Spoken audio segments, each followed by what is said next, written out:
Σεβαστοί πατέρες, κύριοι και κύριοι συνάδελφοι, κύριε Πρόεδρε του Βούση, φίλες και φίλοι, παντοπαιδευτεί σήμερα στο κάλεσμα εδώ πέρα, καταρχήν θέλω να ευχαριστήσω τους σεβαστούς πατέρες που με χαρά ήρθαν να διαβάσουν τον αγιασμό.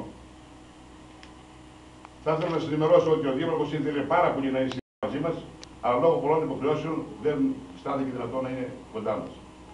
Νιώθω όμως χρέος σαν Δήμαρχος και νομίζω ότι είναι χρέος όλων μας να ευχαριστήσουμε και να συγχαρούμε τον Δήμαρχο μας, τον Βαγγέλη του Πολύζο, ο οποίος με τη δυναμική την οποία διαθέτει, με τις πολλές γνωριμίες, κατόρθωσε να επαναλειτουργήσει ο παιδικός σταθμός, ο ρευλιακός σταθμός, καθώς επίσης και τον ΚΔΑΠ στη Καστανιά.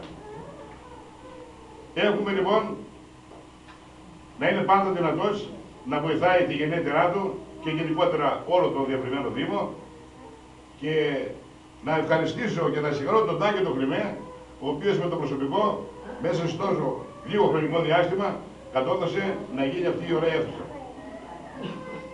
Έχουμε στο προσωπικό υγεία, καλή διαπαιδαγώγηση στα παιδιά μας, τα εγγόνια μας τα έλεγα εγώ και έχουμε τον χρόνο να είμαστε πάλι ο υγιής να ξαναδιαβάσουμε αγιασμό εδώ πέρα, όχι για την πανεπιστημιακή, αλλά για την καλύτερη χρονιά.